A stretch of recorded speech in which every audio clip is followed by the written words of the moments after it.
ಶುಭೋದಯ ವೀಕ್ಷಕರೇ, delicious veg food ಚಾನಲ್ಗೆ ಸ್ವಾಗತ. ಇದು ಭಾನುವಾರದ ವ್ಲಾಗ್. ಈಗ ಸಮಯ 7:30 ಆಗಿದೆ ಬೆಳಗ್ಗೆ. ನೋಡಿ, ಮಗಳು ತೆಗೆಟಿದ್ದಾಗ ಇವತ್ತು ನೆನೆ ಗೂಡು ಕಟ್ಟಿತ್ತಲ್ಲ, ಪುಟ್ಟ ಪಕ್ಷಿ ಬಂದು ಕೂತಿತ್ತು. ಮತ್ತು ನಮ್ಮ ಹಸುಗಳಿಗೆ ಸ್ವಲ್ಪ ಕೆಚ್ಚಲಲ್ಲಿ ಈ ಥರ ಪಸ್ ಫಾರ್ಮ್ ಆಗಿದೆ. ಅದಕ್ಕೆ ಡಾಕ್ಟರು ಇಲೋರಾಕ್ಸಿನ್ ಅಂತ ಒಂದು ಆಯಿಂಟ್ಮೆಂಟ್ ಹಚ್ಚಕ್ಕೆ ಹೇಳಿದ್ರು.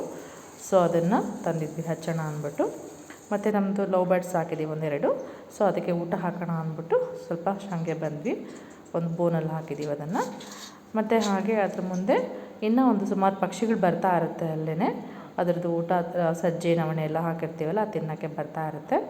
ಸೊ ನೋಡಿ, ಸುಮಾರು ಹಕ್ಕಿಗಳೆಲ್ಲ ಬಂದು ಗುಬ್ಬಚ್ಚಿ, ಗೊರವಂಕ ಆ ಥರ ಪಕ್ಷಿಗಳು, ಸುಮಾರು ಪಕ್ಷಿಗಳು ಬಂದು ಕುತ್ಕೊಳ್ತಾ ಇರುತ್ತೆ ಅಲ್ಲಿ ವಯರ್ ಮೇಲೆ.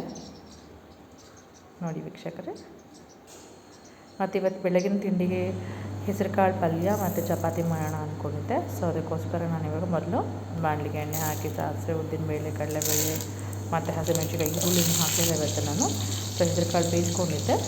ಸೊ ಅದನ್ನು ಹಾಕಿ ಮತ್ತು ನಂತರ ಸ್ವಲ್ಪ ಉಪ್ಪನ್ನು ಹಾಕಿ, ಆಮೇಲೆ ಸ್ವಲ್ಪ ತೆಂಗಿನ ತುರಿನ ಹಾಕಿ, ನಂತರ ಸ್ವಲ್ಪ ಗಾರ್ನಿಷಿಂಗ್ಗೆ ಕೊತ್ತಂಬರಿ ಸೊಪ್ಪನ್ನ ಹಾಕಿದ್ದೀನಿ. ಸ್ವಲ್ಪ ಬೇಕಾದವ್ರು ನಿಂಬೆಹಣ್ಣು ಹಿಂಡ್ಕೋಬೋದು. ನಾನು ಬರೀ ಇಷ್ಟೇ ಮಾಡಿದ್ದೀನಿ. ಈರುಳ್ಳಿ ಹಾಕಿ ಮಾಡ್ತಾರೆ, ಇವತ್ತು ಈರುಳ್ಳಿ ಹಾಕೋದು ಬೇಡ ಅಂದ್ಬಿಟ್ಟು ಪ್ಲೈನಾಗಿ ಮಾಡಿದ್ದೆ.